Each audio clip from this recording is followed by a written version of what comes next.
tiered system gave you a chance to hone your craft.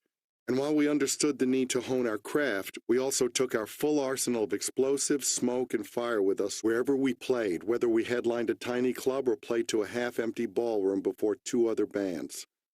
A Kiss show would always be a Kiss show. Breathing fire, waving our guitars in unison, blowing shit up. To top it all off, the CBS exec told us he wanted to rename the band the Living Abortions. If we sometimes ended up getting Peter pinned to the ceiling when his drums elevated, or we offended a headliner because our pyro filled the venue with smoke, then so be it. We didn't compromise, and fortunately, Bill Aucoin seemingly had no credit limit on his American Express card because he funded the expenses of transporting and staging our show at a time when what we earned each night didn't come close to covering those costs. We drove a station wagon from town to town, staying in flea-bag motels. Sean Delaney served as tour manager and did the driving. He was very overweight. I was pretty stocky back then, but this guy was huge. He was like a den mother, making sure nobody got lost on the field trip and managing the personalities. Bill came along for parts of the tour as well, and when he wasn't around, we each talked to him on the phone every day. He had a knack for making each of us feel like his favorite member of the band. And of course, we had a road crew to set up and tear down our stage and effects, to maintain our instruments, and it often turned out, to fight with the headliners' road crews when they demanded we tone down our act since we were just the opening band. The road crew drove a big truck with all the gear, except for the 4 Samsonite makeup cases complete with mirrors. Those stayed with us in the station wagon. When we played a few dates with the band Argent, their crew kept cutting our set short, pulling the power before we finished. They also fought us tooth and nail on all our effects. It's tough to follow a band that leaves the place filled with smoke to remind everyone throughout the rest of the concert that World War III had just been fought and won by 4 guys in 8-inch heels, black leather, and makeup. Then, on the last night of our tour leg with them, we miraculously had a trouble-free show. Afterwards, we found out why. Our crew had locked the guy in charge of their production in one of the huge road cases we carted our gear in. Our road crew believed in the cause. Another time when we opened for Aerosmith, who were also an up-and-coming band at the time, but somewhat ahead of us, our crew showed up and found their crew had set up in a way that left us only a few feet of depth. We would have to have crab-walked onto the stage.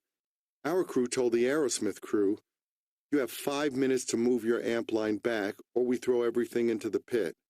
And one of our guys pulled a knife just to emphasize how serious they were.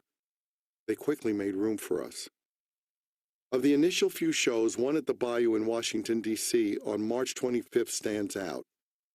Everything was magical at that point. We were barnstorming around the country, getting paid to do what we loved most. I didn't really have any bills to pay back then, but the idea that in theory I could pay them by playing rock and roll was a terrific feeling. By this time, I was happily paying virtually all of Pam's bills. This was my occupation. This was how I made my livelihood. The night of the show at the Bayou, I saw my first gangbang. I walked into a motel room where the crew was staying, and there was a young woman on the bed and a line of guys. "What are you doing, man?" I asked him. Our roadies and various other people waiting their turn to mount her. I had never seen anything like it. It was as if they were waiting for the bus, and it was not something for me. I did meet a woman that night, though. She was strikingly beautiful. She'd have been far out of my league a few weeks earlier. Somehow, it made me feel a little paranoid. What if she had a boyfriend or husband who would want to kick my ass? Suddenly, there was more to it than just whether she and I wanted to consummate and celebrate all things rock and roll. Other people might be connected to her decisions, people who might not be happy about her indulgences. To make things worse, I eventually connected the dots based on the things she told me and realized that her dad was a mobster. 2 Jews served up on a stick. I already knew that Gene tried to screw everybody and anybody. It was part of how he defined himself, possessed by and obsessed with pussy. At some stage as we lay in bed naked, I turned to her and said, "Are you here because you want to be here, or are you here because you're drunk?" "I'm here because I'm drunk," she laughed.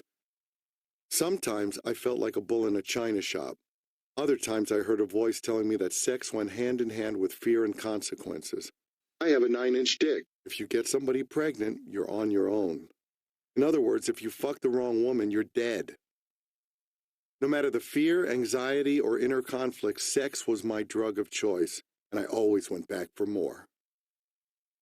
I had a few drinks now and then, but I didn't need booze to screw up the courage to talk to women. I had no trouble making advances or starting a conversation. And anyway, I quickly learned that it didn't take a whole lot of witty banter to interest a woman. If somebody's wife wanted to sleep with me, hey, that's fine because she wants to do it. I was a human jackhammer. I was in a band, and that was enough to make me desirable. Drinking more heavily or doing drugs didn't appeal to me. I never wanted to lose control. I was dealing with newfound freedoms and opportunities, and I wanted to remain lucid and remember it all. But drugs were around from the earliest days of the band. People showed up at the venues, at the motels, and at the radio stations and record shops where we did promo appearances and wanted to befriend us. The guys threw drugs at us, and the women threw their bodies. I had use for only one. The road crew, on the other hand, picked up the various colored pills that fans threw on the stage and gobbled them down like Skittles. It freaked me out. You don't even know what you just ate.